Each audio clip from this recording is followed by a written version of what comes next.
right, so now I have gotten to the end. I've made my watch. I've spaced it evenly on all 3 sections. And I'm ready to do my clasp. Again, just like at the beginning, make sure your clasps are pointing the way the other side is.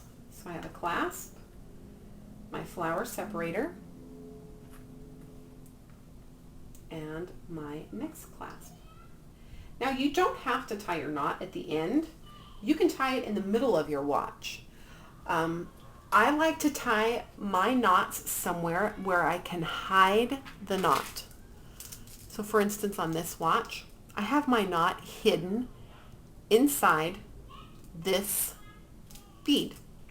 So that way I don't see my bead, my knots. So I need to look at my watch and decide maybe where I want my knot to be. And I think it'll hide pretty well in the end of maybe this one. So I double check. I make sure my clasps are facing the correct way. And before you tie your knot, hold it up and put it on your wrist. Kind of drape it. Hold it tight at the end. I'll do it right here. Drape it on your wrist. You can even attach the watch face at this point to see that it's the way you like it. If you want it tighter, take a bead off the end. If you want it looser, add another bead. A tiny bead will do quite a bit. So this looks really good. Looks about the right size. So now I'm going to tie my knot. I don't like to tie my knots right next to the clasp because the clasp gets caught in my knot and it doesn't work really well. So I'm actually going to take the bead off of this side and I'm going to add it to this side.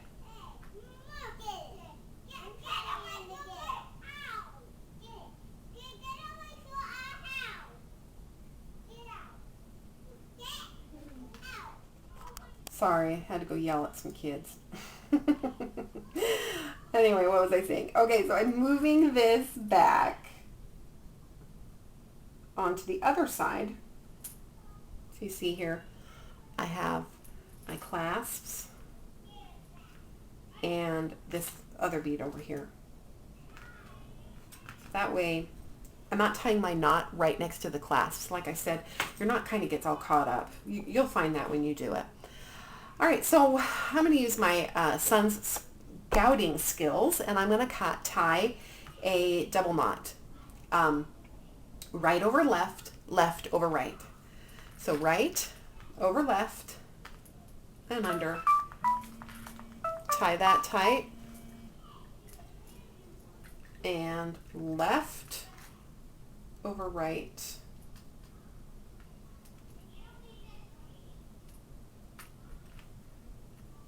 Tie that tight.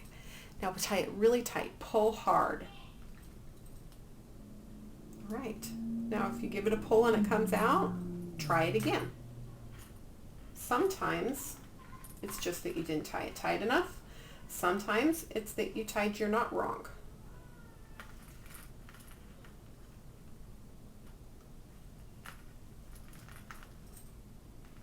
Pull tight. That one worked. But this is where your glue comes in. Hold, it's kind of tricky, with your fingers, your beads apart to where your knot is. And you're going to put a small drop of glue right on your knot. Keep holding them apart, blow on it, let it dry for a second. Go ahead and trim off your excess. Don't go so short that your knot's going to come undone, but you don't want those pieces to be hanging out. So get kind of close there. Don't know if you can see that, but there is my knot. Go ahead and let go. As soon as that's done drying, I'm going to take this in, I'm going to pull, and it's going to pull into the center of my bead, and it's going to hide it. So here we are. Chunky silver watch.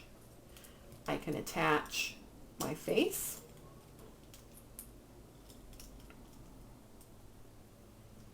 because I took care of making sure my clasp went on correctly. It snaps on easily. And there we are. Pretty darn cute. So you can do anything with these. Show you a few that I have here. This is a really fun one. These were some designer beads I got using my coupon. I like silver. I think it works with everything. I am not a gold person, so silver works with me. Purple with silver. Red with silver. Brown with silver. This one's my favorite, besides the one I just made. This is my blue one. My mom found these stones for me, and I used silver. This is my perfect jeans watch. It's blue, it's kind of casual, it's not really fancy. This is my favorite. This one is pure stone. My mother found these beads for me also at a craft show. Beautiful orangey brown. Looks good with brown. Nice classy one. This is a fun one. We found these beads in Disneyland. You can just buy individual beads. So there's some princesses and then I bought these crystal beads from Hidden Hollow Beads. And so that's just kind of a fun watch. My daughter, my 2-year-old, loves that one. So anyway, so here is all the different types of watches you can make. It doesn't cost a lot of money. Your cord is extremely inexpensive at your craft store. Super glue you probably have in your house. All you need to do is buy your beads and things. And as you see off all these watches, I, in one purchase, bought a ton of beads, all silver chunky. And I bought a pack of clasps and a pack of spacer bars. So there's not a lot of variety when it comes to that. But then I go ahead and I intersperse these cute beads that I find on sale at the store, things like that. And I really do have a variety of watches now. Now, once you've made your first watch, you don't have to guess anymore. I know, for instance, if this is my first watch, that this watch fits me perfectly, and this is what I want.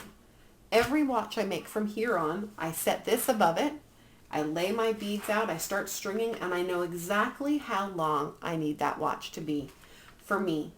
I did the same for my mother. When I made her watch, I did the same thing. I took a piece of paper, I drew 2 lines on it, and I have that now. So whenever I make my mom a watch, I know exactly the length to make it. Now, I couldn't do that online selling watches. I just wouldn't be comfortable because I just don't think that some people are going to be happy with the way they fit. Anyway, so that is your chunky watch. You can make these into not just watches but bracelets. The stretchy cord material, I had some beads and I used it. Just makes a pretty little, for a little girl, you know, an adult, whatever. You can use any type of beads. With the stretchy cord, makes it really simple. If you can tie a knot and put a drop of glue, you can do this. So anyway, I hope you have fun making your own. Again, this is Chelsea with Crafters Anonymous Club. Visit me on Blogspot, and I hope to see you again. Thanks.